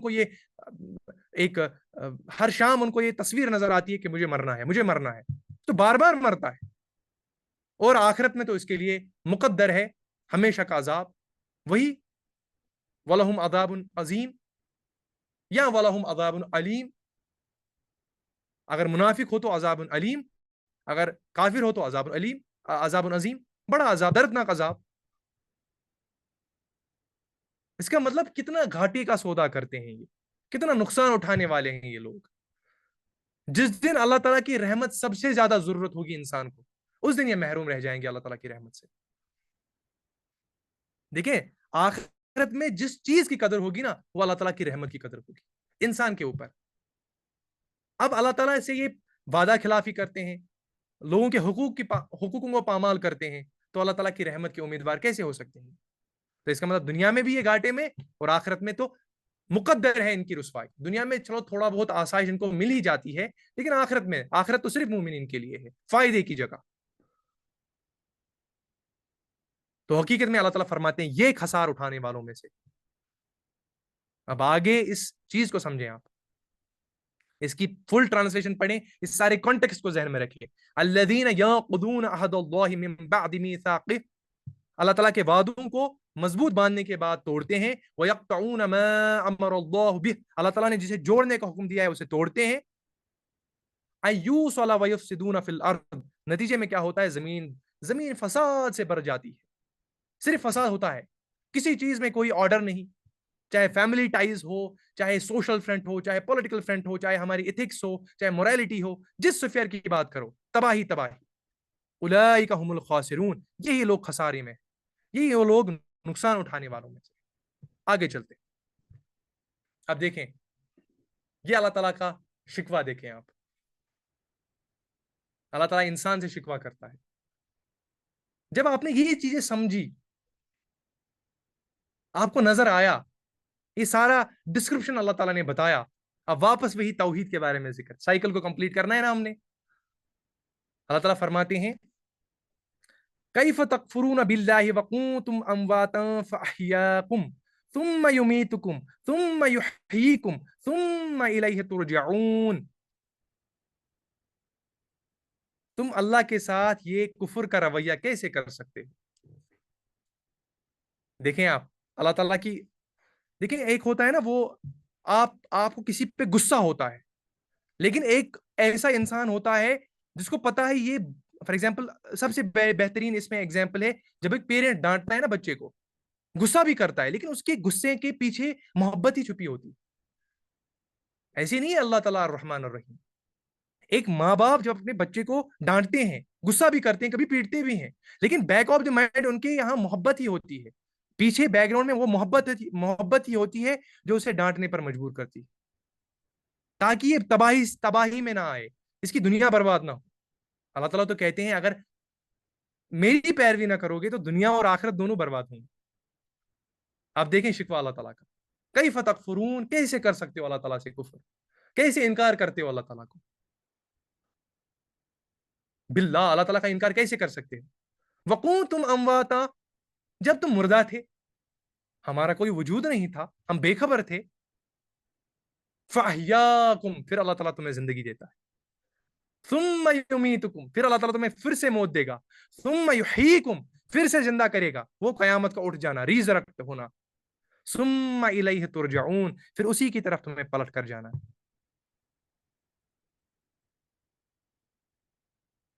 کیسے اللہ تعالیٰ سے کفر کرتے ہو، کیسے اللہ تعالیٰ کو انکار کرتے ہو، کیسے اللہ تعالیٰ کو اپنے نظروں سے اوجھل کرتے ہو، کیسے اس دنیا کی بھیڑ میں اللہ تعالیٰ کو کھو لیتے ہو. تم کیسے گاڈ کانشیس نہیں ہوتے، تمہارے ہر جگہ توحید نظر آنی چاہیے. تم کیسے اللہ تعالیٰ سے لاشعور ہوتے ہو جبکہ اللہ تعالیٰ نے تمہیں موت کے بعد پیدا کیا، تمہارا کوئی وجود نہیں تھا. ہم پہلے نہیں تھے تو موت کی حالت میں تھے، سوئے ہوئے تھے، کہیں نہیں تھے، ہمارا کوئی وجود نہیں تھا. فاحیاکم، پھر اللہ تعالیٰ ہمیں زندہ کرتا ہے. ثم یمیتکم، پھر موت دیتا ہے. یہ جو دنیا کی موت ہے، ابھی ہم فار ایگزامپل ہم یہاں جی رہے ہیں، آپ سن رہے ہیں، میں بول رہا ہوں، ہم دوسرے والے فیز میں ہیں. فاحیاکم ثم یمیتکم، پھر ہمیں موت آنی. کون کس فیز میں مرے گا کسی خبر نہیں، کون سے مینز ہوں گے ہماری موت کے، اس سے کوئی انکار نہیں کر سکتا. یہ شاکنگ لگ رہا ہوگا، ایک ٹروتھ، مطلب ایک بٹر ٹروتھ ہے، ایک کڑوا سچ ہے، اسے ڈیزالو کرنا بڑا مشکل ہوتا ہے. لیکن ایک وقت آئے گا ہم یہاں اس زمین پہ نہیں ہوں گے، کوئی اور سیویلائزیشن ہوگی جو یہ پڑھ رہی ہوں گی اور ہمارے اوپر ہمیں ریمائنڈ کر رہے ہوں گے. دیکھیں وہ بھی وہ لوگ تھے جو یہ پڑھتے تھے، لیکن کیا غور و فکر کیا؟ اگر غور و فکر کیا تو کامیاب تھے، اگر نہیں کیا تو انا للہ و انا الیہ راجعون. اس چیز کو سمجھے آپ. تو اللہ تعالیٰ فرماتے ہیں تم اس اللہ تعالیٰ سے کیسے انکار کرتے ہو، کیسے اللہ تعالیٰ کو انکار کرتے ہو جبکہ تمہارا کوئی وجود نہیں تھا. پھر تو اللہ تعالیٰ نے تمہیں وجود بخشا، تم دنیا میں آئے، پھر اللہ تعالیٰ تمہیں پھر سے موت دے گا. ثم یمیتکم ثم یحییکم، پھر اللہ تعالیٰ پھر سے تمہیں زندہ کرے گا، یعنی وہ ریزرکٹ ہونا، دوبارہ کھڑا ہونا اللہ تعالیٰ کے سامنے. ثم الیہ ترجعون، پھر اللہ تعالیٰ ہی کی طرف تم لوٹائے جاؤ گے. لیکن یہاں ایک چیز سمجھنا ہے، یہ سرفیس ویلیو پہ آیتیں ہیں، سمجھ آئی ہوگی آپ کو، لیکن یہاں ایک چیز سمجھنا ہے، یہ خطاب کن سے ہے؟ یہ جو اللہ تعالیٰ فرماتے ہیں تم اللہ تعالیٰ کو کیسے انکار کرتے ہو، کیا رسول اللہ صلی اللہ علیہ وسلم کے ٹائم پہ کوئی اللہ تعالیٰ کے وجود کا انکاری تھا؟ یعنی ایتھیسٹ تھے کوئی؟ مجھے جواب دیں، کیا رسول اللہ صلی اللہ علیہ وسلم کے ٹائم پہ کوئی ایتھیسٹ تھا، کوئی اللہ تعالیٰ کا انکاری تھا؟ مجھے بتائیں آپ، یہ ایتھیزم کی بیماری تو پچھلے 300 سال کی بیماری، اس سے پہلے نہیں تھا. ہر کوئی اللہ تعالیٰ کا اقراری تھا، چاہے وہ کسی کو بھی پوچھتے تھے، آگ کو پوچھتے تھے، دریا کو پوچھتے تھے، پہاڑوں کو پوچھتے تھے. ایتھیزم نہیں تھا، اگر تھے مائنر لیول پہ. یہ تو ریسنٹ پاسٹ کی بیماری ہے. تو اللہ تعالیٰ کہتے ہیں تم اللہ تعالیٰ کو انکار کیسے کرتے ہو. اس کا مطلب کیا ہے؟ یہ اللہ تعالیٰ کا کفر کرنے کا مطلب نہیں ہے جو ایتھیسٹس ہی ہوتے ہیں. اللہ تعالیٰ کی یہ جو کافر لفظ ہے یہ بہت وسیع معنوں میں ہے قرآن میں. یعنی اللہ تعالیٰ کے حکم کو ایز اٹ از اگر فالو نہیں کرتے ہو تو وہ کفر ہے، جان بوجھ کر ٹھکراتے ہو تو وہ کفر ہے. یہاں ایتھیسٹ سے مخاطب نہیں ہے اللہ تعالیٰ. ایتھیسٹس تو بہت مائنر میں آج بھی بہت ہیں. یہ تو ہم پاگل ہیں, ہم بے وقوف ہیں, ان کو زیادہ لفٹ کراتے ہیں. یہ تو مائنورٹی میں ہے دنیا میں, ان کی کوئی بات ہی نہیں کرتا. دنیا کے بھی اگر آپ اسٹیٹسٹکس دیکھ لیں 5% سے زیادہ نہیں ہوں گے دنیا کی پاپولیشن.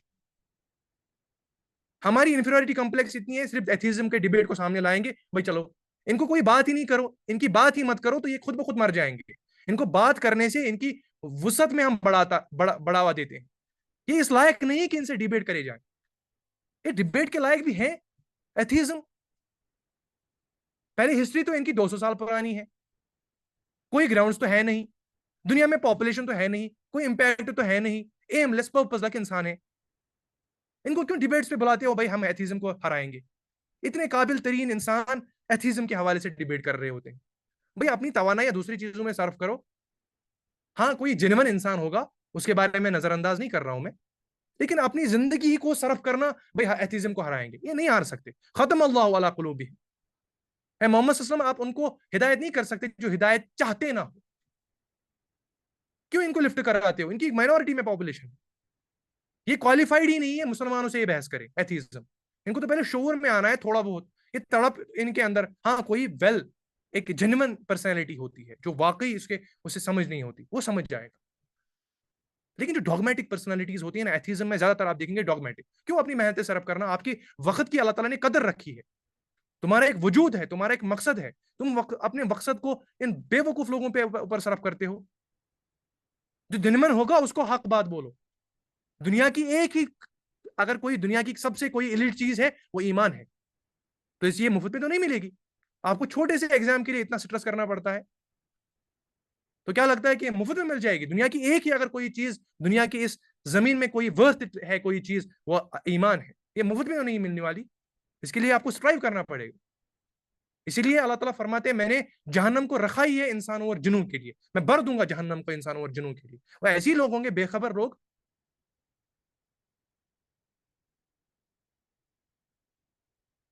تو اس چیز کو سمجھے آپ.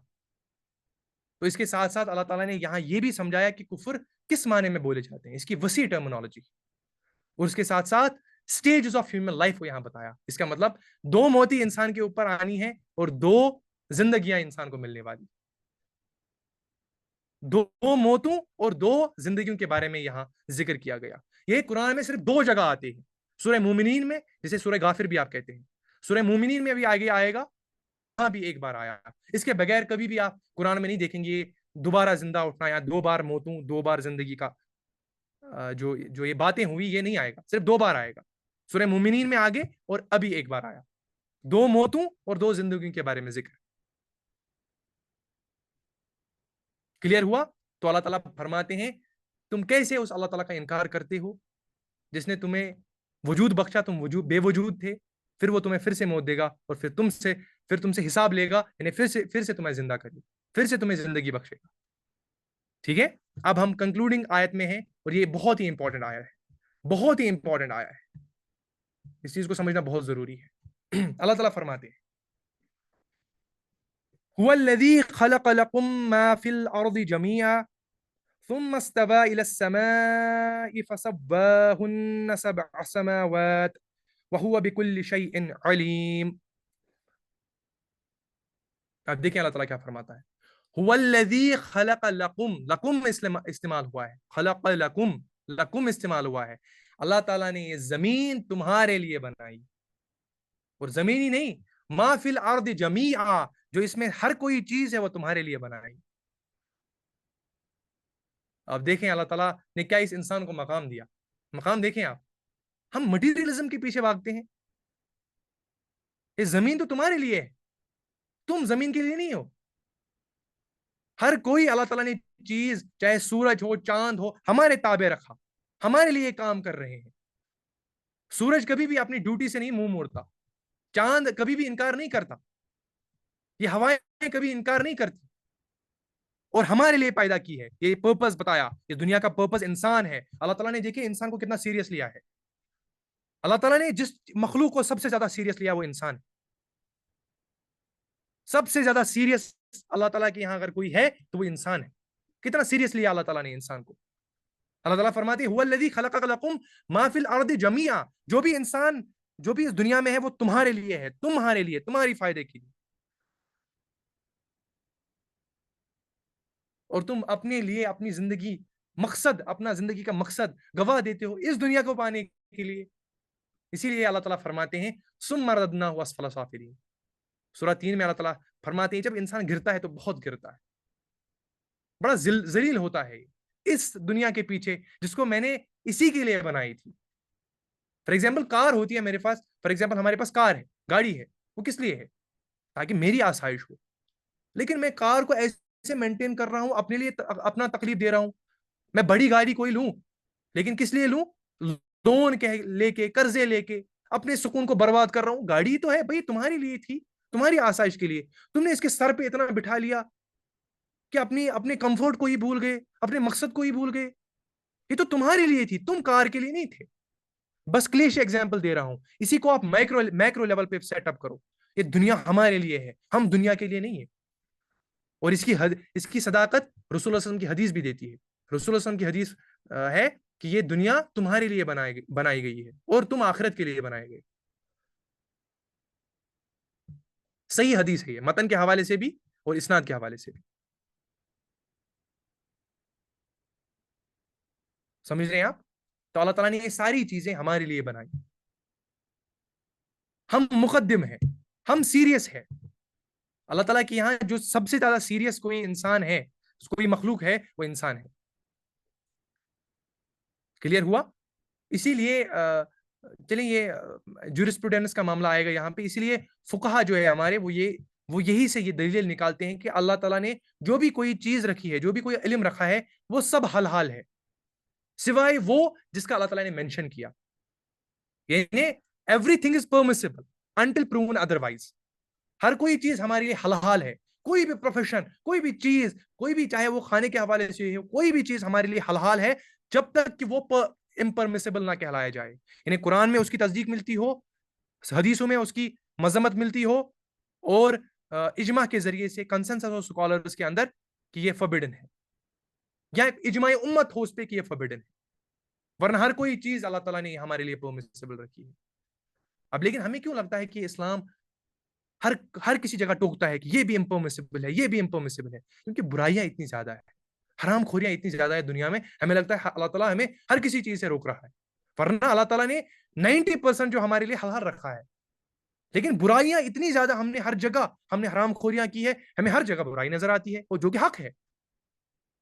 ورنہ محدود ہے اللہ تعالیٰ کے جو منکرات ہے، جسے اللہ تعالیٰ نے روکا ہے، وہ بہت کم ہے کمپیئر ٹو دا جو اللہ تعالیٰ نے ہمارے لیے کھلے رکھے ہیں آسائش کے لیے.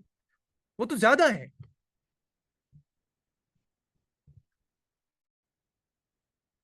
اس چیز کو سمجھ رہے ہیں آپ؟ لیکن پھر دیکھیں اللہ تعالیٰ آگے کیا فرماتے ہیں.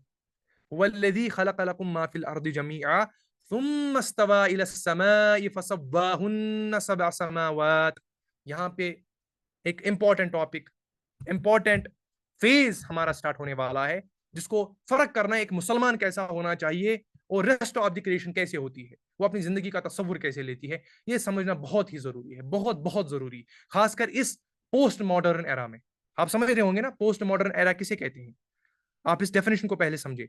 میں اسے اصولی بات آپ کے سامنے رکھ دوں. یہ میں سوشل سائنس میں پڑھاتا ہوں. جب بھی ہم پوسٹ ایز اے ورڈ استعمال کرتے ہیں، پوسٹ، یہ ایک میتھڈالوجی میں آپ کے سامنے بتا رہا ہوں. شاید آپ کو یہ کسی لٹریچر میں نہیں ملے گی، بٹ یہ کافی آپ کو آگے کام آئے گی. پوسٹ جب بھی ہم استعمال کرتے ہیں، اس کے بعد جو بھی ورڈ آتا ہے، اس کا مطلب وہ ہمیشہ اسے کرٹیسزم کے لیے بولا جاتا ہے. پوسٹ ماڈرن فیز، اس کا مطلب وہ ماڈرنزم کو کرٹیسزم کرتا ہے. پوسٹ کالونیلزم، اس کا مطلب وہ کالونیلزم کو کرٹیسائز کرتا ہے. پوسٹ کنزرویٹزم، اس کا مطلب وہ کنزرویٹزم کو کرٹیسزم کرتا ہے. اس کا مطلب آج کا دور پوسٹ ماڈرنزم ہے. یہ کہتے ہیں، یہ ایک باڈی آف نالج ہے، یہ کہتے ہیں کہ دنیا میں آپ نے ہر کسی چیز پہ دھیان دیا، لیکن صحیح ڈیفینیشن کبھی آپ کو سمجھ ہی نہیں آیا، اسی لیے کرٹیسزم کرتے ہیں ماڈرن ایرا پہ. اور اس چیز کو ذہن میں رکھیں آپ. اسی لیے آج کا پوسٹ ماڈرن ایرا ہے، اور یہ آیت ہمیں بہت کام آئے گی. اس میں دیکھیں آپ، اللہ تعالیٰ فرماتے ہیں ثم استوى الى السماء فسواهن سبع سماوات. اس کا مطلب کیا ہے؟ پھر اللہ تعالیٰ نے کیا؟ پھر وہی اللہ تعالیٰ آسمان کی طرف رجوع کرتا ہے. پھر اللہ تعالیٰ آسمان کی طرف رجوع کرتا ہے. پھر کیا کرتا ہے اللہ تعالیٰ؟ پھر اللہ تعالیٰ کی طرف آسمان کی طرف رجوع کرتا ہے اور اس نے آسمان کو 7 حصوں میں تقسیم کیا, بلندی عطا کی اسے 7 حصوں میں. یہاں 7 حصوں کے بارے میں ذکر ہے. سب السماوات فسواہن, بلندی عطا کی. ثم استوى, توا مینز بلندی, وہ چیزیں جو اپنے بیلنسڈ ٹون میں ہوں گی. اللہ تعالیٰ کہتے ہیں میں آسمان کی طرف رجوع کیا اور اسے 7 حصوں میں تقسیم کیا. لیکن یہاں سمجھیے آپ, یہ آسمان ہے کیا؟ یہ 7 حصے ہیں کیا؟ اس چیز کو سمجھنا بہت ضروری ہے. دیکھیں, یہ میں بہت امپورٹنٹ بات آپ کو بولنے والا ہوں, امپورٹنٹ, آپ سمجھیے سبھی. اللہ تعالیٰ نے 7 حصے اس آسمان کے کیے, 7 حصے میں ان آسمانوں کو تقسیم کیا. اللہ تعالیٰ فرماتے ہیں, آیت کی ٹرانسلیشن دیکھیں, اللہ تعالیٰ پھر آسمان کی طرف رجوع کرتے ہیں اور آسمانوں کو 7 حصوں میں تقسیم کرتے ہیں, سب السماوات. لیکن پہلے سمجھیے آسمان ہے کیا. ٹو بی ویری کلیئر, اس کی کوئی ڈیفینیشن ہے ہی نہیں. آسمان کی کوئی ڈیفینیشن ہے ہی نہیں, ٹو بی ویری کلیئر. جو بھی مفسرین آسمان کو جاننے کی کوشش کرتا ہے غلط نتیجے پہ پہنچتا ہے. آسمان کو کیوں آپ ٹریس آؤٹ کرتے ہیں؟ آپ آسمان کی کوئی ڈیفینیشن نہیں ہے. یہ عالم, یہ غیب علموں میں سے, ہم سمجھتے ہیں آسمان یہ ہے آسمان, لیکن ہمیں کیا پتا اللہ تعالیٰ نے کس آسمان کے بارے میں بات کری. ہم سمجھتے ہیں چلیے آسمان 7 آسمان لیے, اللہ تعالیٰ نے دوسری حدیث میں بیان کیا کہ یہ آسمان 7 حصوں میں ہے, تو وہ آسمان ہوں گے. لیکن یہاں لفظ ثم استوى, اللہ تعالیٰ نے بلندی عطا کی, توا کا لفظ استعمال ہوا ہے. توا مینز وہ ویسا میدان جو بیلنسڈ میں ہو, ہر کسی معاملے میں ہو, اس بیلنسڈ ٹون میں ہو. ہمیں پتہ نہیں ہے آسمان کے بارے میں ہی وہ ذکر ہے جسے ہم آسمان سمجھتے ہیں. ہم ہیومن میجرمنٹ سے اللہ تعالیٰ کے آسمان کی ڈیفینیشن نکالتے ہیں. یہ ظلم ہے. اس کو سمجھیں آپ, آسمان کی کوئی ڈیفینیشن نہیں. کوئی کہتا ہے دوری کو آسمان کہتے ہیں, کوئی کہتا ہے جو میں ہمیں نیلا نظر آتا ہے یہ آسمان ہے, کوئی کہتا ہے نہیں یہ 7 آسمان along with سولر سسٹم جو ہمارے پاس, فار ایگزامپل ہمارا جو گلیکسی ہے وہ ایک آسمان ہے, اس کے باہر جو دوسرے گلیکسیز ہوں گے وہ آسمان ہے. اس کی کوئی کنکریٹ ڈیفینیشن ہے ہی نہیں, what آسمان consists of. تو تم اگر آسمان کو یہ آسمان سمجھتے ہو تو غلط ہو. ہاں لٹرل ایگزامپل میں کسی بیچارے لے مین انسان کو آپ سمجھا سکتے ہو تو اس میں کوئی حرج نہیں, لیکن تم اسے مقدمت بناؤ کہ اللہ تعالیٰ نے جس آسمان کو کوٹ کیا وہ یقیناً یہی ہے. اور یہ بیماری آئی کہاں سے ہمارے مسلم معاشرے میں, اس چیز کو سمجھنا بہت ضروری ہے.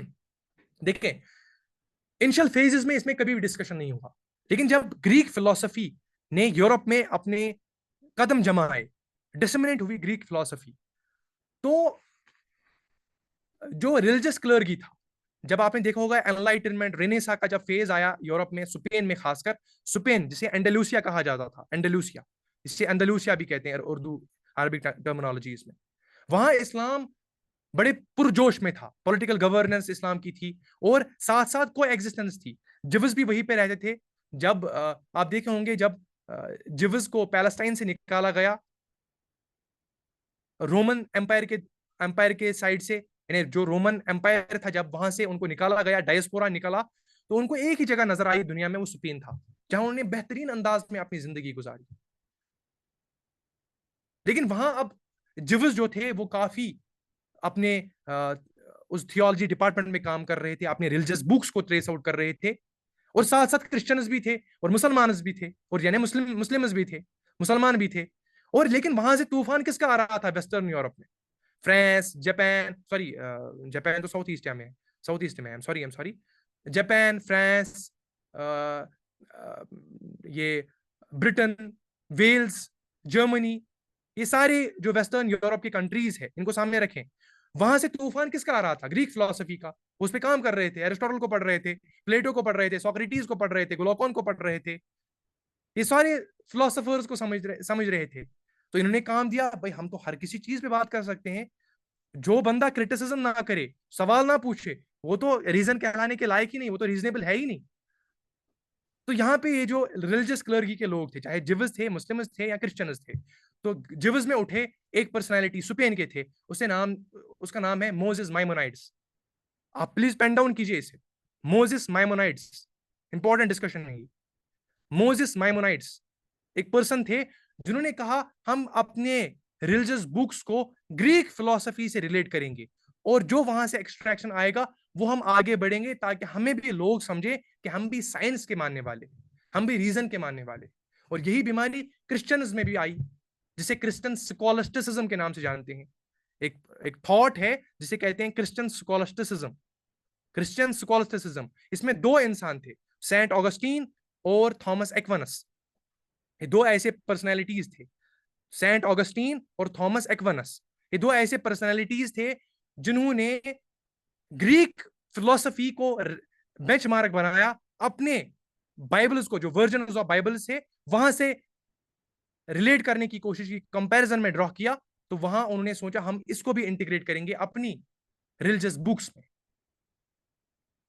لیکن اس فیز میں مسلم معاشرہ بڑا معصوم تھا. وہ بڑے، اسی لیے آپ نے دیکھا ہوگا ماتورادی ڈیبیٹس ہوئے، عقلی دلائل ہوئے، بہت سارے ڈیبیٹس ہوئے. یہ اس فیز میں، یہ ایسا فیز تھا مڈیول فیز میں، کافی ڈیبیٹس ہوئے جب اسلام نے ریزن کا، فلسفی کا ایٹماسفیئر دیکھا. ورنہ مسلم اس سے بے خبر تھے، بالکل پاک تھے، پیور تھا ان کی جو ایک ایک ورڈ سیکرڈ ہے.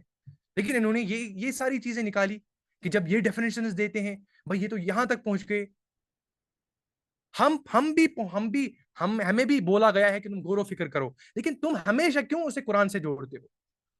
اللہ تعالیٰ نے اسی چیز کے بارے میں ذکر کیا جو ہم نے ابھی پایا. بھائی اللہ تعالیٰ نے تمہیں ان معاملوں میں عقل کے حوالے کیا ہے، تو جب بھی کوئی انوویشن کرو، ٹیکنالوجی کرو، اسے مخاطب کرو. یہ اللہ تعالیٰ نے ہمیں انٹلیکٹ دیا، ہم آپ کے سامنے پیش کر رہے ہیں. تم یہ کیوں کہتے ہو قرآن نے اسی چیز کے بارے میں ذکر کیا تھا، یہ ہے قرآن میں انا للہ و انا الیہ راجعون. یہ تو متشابہات آیتوں میں سے، تم کیوں اسے چھیڑتے ہو؟ اچھا، اب میں آپ کو ایک چیز بولنے والا ہوں، یہاں آپ سمجھیں. پوسٹ ماڈرن ایرا جو سب سے ڈومینیٹ ہوتا ہے وہ ایک فلسفیکل ڈاکٹرین ہے جسے کہتے ہیں ریڈیکل سکیپٹسزم. سکیپٹسزم ایک کانسیپٹ ہے جو کہتا ہے ہر کسی چیز پہ کوشچن کرو، ہم جب تک کسی چیز پہ کوشچن نہ کریں ہم اسے ایکسیپٹ ہی نہیں کرنے والے. لیکن پوسٹ ماڈرن میں ایک کانسیپٹ ہے جسے کہتے ہیں ریڈیکل سکیپٹسزم. اس کی بہترین ایگزامپل میں اگر آپ کو سمجھاؤں، دیکھیں آپ کو تھوڑا ٹیکنیکل لگ رہا ہوگا لیکن یہ کافی امپورٹنٹ ہے، بہت ہی امپورٹنٹ ہے. ایک کانسیپٹ ہے جسے کہتے ہیں ریڈیکل سکیپٹسزم. ریڈیکل سکیپٹسزم ایک کانسیپٹ ہے جو کہتا ہے، اس کے ماننے والے کہتے ہیں، دیکھیں آپ سمجھے یہ لوگ کیسے ہیں. یہ کہتے ہیں جیسے ہم خواب دیکھتے ہیں نا، سنیے گا please every single one of you, I want from you a sincere attention right here please. یہ جو ریڈیکل سکیپٹسزم کے ماننے والے ہیں یہ کہتے ہیں جیسے ہم خواب دیکھتے ہیں، اور جب ہم خواب دیکھتے ہیں ہمیں لگتا ہے وہ تو ریئلٹی ہے. ہمارے ہر کسی کے ساتھ ایسا ہوتا ہے نا، جب ہم خواب دیکھتے ہیں، جب ڈریمز میں ہم ہوتے ہیں ہمیں نہیں لگتا اس ٹائم ہم ریئلٹی میں ہیں. ہمیں کوئی ڈراؤنا خواب آتا ہے تو یقیناً ہم ڈر جاتے ہیں. ہمیں کوئی فار ایگزامپل کوئی خوشی وہاں خواب میں نظر آئی تو یقیناً ہم خوشی محسوس کرتے ہیں. تو یہ ان کا ماننا ہے کہیں یہ دنیا بھی خواب ہی تو نہیں. آپ سمجھیں اس چیز کو. یہ کہتے ہیں یہ جو دنیا کی ایگزسٹنس ہے یہ بھی خواب ہی ہے، یہاں کوئی ریئلٹی ہے ہی نہیں، ہم تو خواب میں جی رہے ہیں.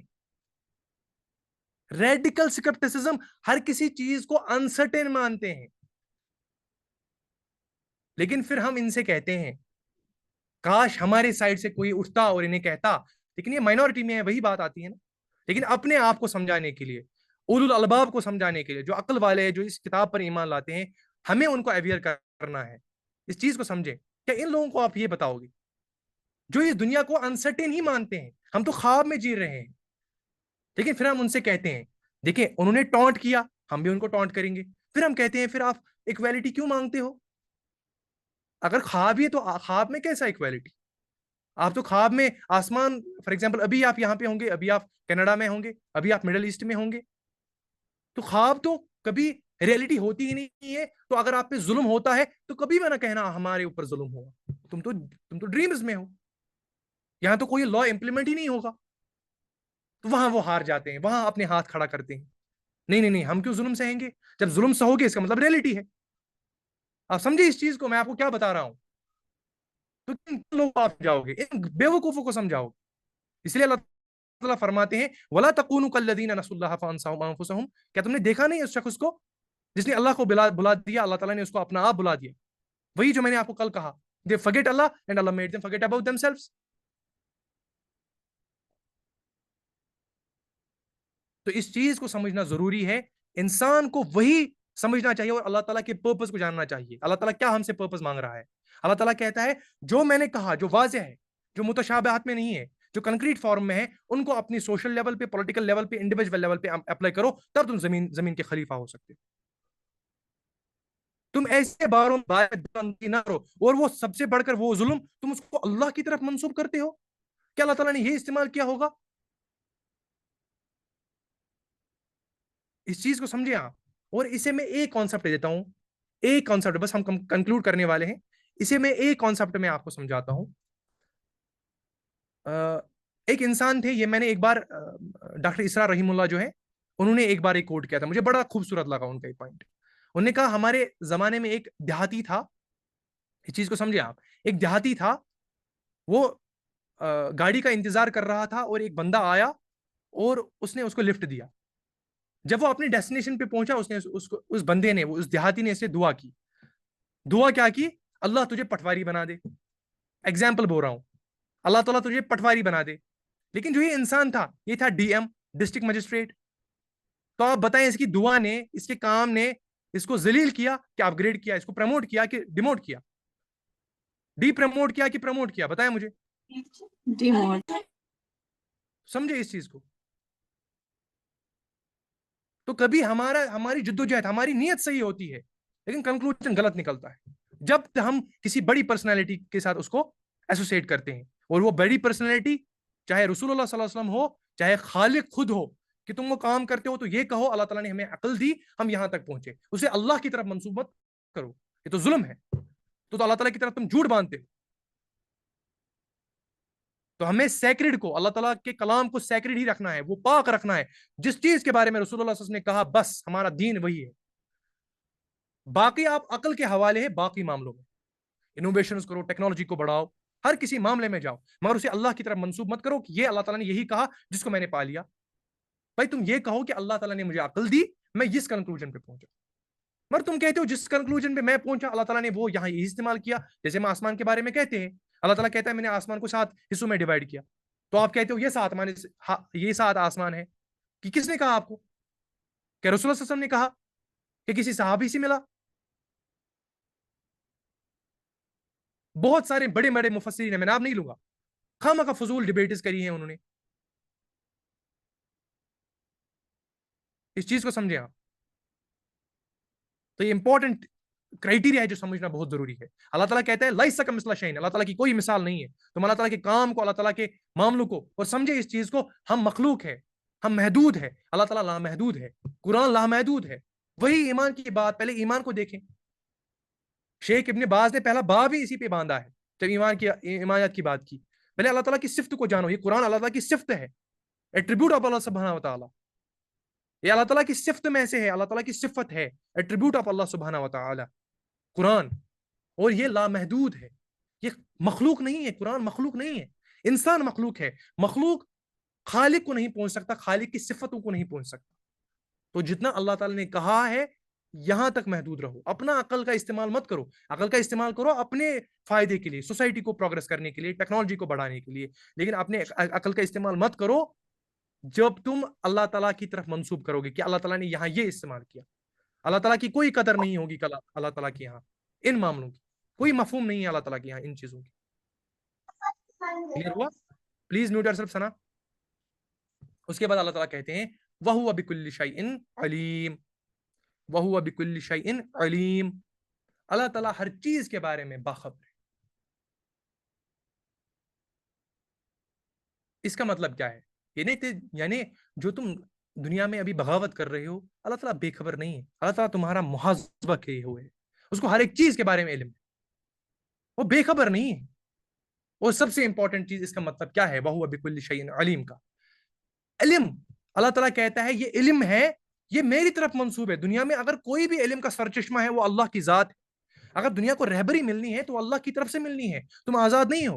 اس کا مطلب دنیا کا اگر کوئی پرپز ہے جس کے لیے تمہیں بھیجا گیا ہے، تم اس کو عقل کے حوالے حاصل نہیں کر سکتے. وہ تمہیں اللہ سے ہی ملے گا. خود ساختہ عقیدے، پریکنسیوڈ نوشن لے کے تم زندگی کی رہبری حاصل کرتے ہو، یہ بالکل بے بنیاد ہے. تمہیں اللہ کی طرف رجوع کرنا ہے, اللہ تعالیٰ سے ہی استناد مانگنی ہے, اللہ تعالیٰ سے ہی مدد مانگنی ہے, اللہ تعالیٰ کی طرف رجوع کرنا ہے. جس چیز کو اللہ تعالیٰ نے کہا ہے کرو, اس کی طرف بڑھنا ہے. جس چیز کی طرف اللہ تعالیٰ نے فرمایا ہے یہاں سے رکو, وہاں سے رکنا ہے. چاہے آپ کے انٹلیکچوئل فیز میں ہو, چاہے آپ کے ایگزیکیوشن میں ہو, چاہے آپ کا انڈیویجول فرنٹ ہو, چاہے آپ کا سوشل فرنٹ ہو, چاہے آپ کا political front who. In every single department of life, you have to submit yourself to one Allah subhanahu wa ta'ala. One Allah, one true God. تو یہاں سے پھر وہی توحید کا اختتام ہوا. تو وہ اس کا مطلب کیا ہوا؟ اللہ تعالیٰ نے اس زمین کو تمہارے لیے بنایا, ہر کوئی چیز اس میں جو ہے وہ تمہارے لیے ہے. پھر اللہ تعالیٰ آسمان کی طرف رجوع کیا, اسے 7 حصوں میں تقسیم کیا, اسے سجایا, زینت عطا کی, جسے سورہ ملک میں بھی آتا ہے اگر تم آسمان کی طرف نظر دوڑاؤ گے تو تمہاری نظر جو ہے وہ ذلیل ہو کر واپس آئے گی. بار بار دوڑاؤ تو بار بار ذلیل ہو کر نظر آئے گی, تم اس میں کوئی نقص نہیں نکال سکتے. سورہ ملک میں آتا ہے. تو اللہ تعالیٰ ہر کسی چیز کے بارے میں باخبر ہے. یعنی تمہیں رہبری حاصل کرنی ہے تو اللہ سے حاصل کرو جو کہ شیء علیم ہے. وَهُوَ بِكُلِّ شَيْءٍ علیم, ہر کسی چیز کا جاننے والا, باخبر. ٹھیک ہے, وَمَا عَلَيْنَا إِلَّا الْبَلَاغُ. This completes our today's session as well as this رکوع as well. ٹھیک ہے, یہ کمپلیٹ ہوا آج کے ساتھ ہی. تو اس کے بعد ہم وہی انسان کی تخلیق پڑھیں گے, یعنی آدم علیہ السلام کی تخلیق. اس کے بعد وہ ہونے والا ہے. اس کے بعد اس رکوع کے فوراً بعد ہی اب پھر بنی اسرائیل کا جو پوری طویل ڈیٹیل ہے وہاں سے سٹارٹ ہوگا. ٹھیک ہے, وہ ہم فردر کلاسز میں انشاءاللہ ڈسکس کریں گے. اوکے, السلام علیکم ورحمۃ اللہ. جی آپ اپنا سوال پوچھ سکتے ہیں.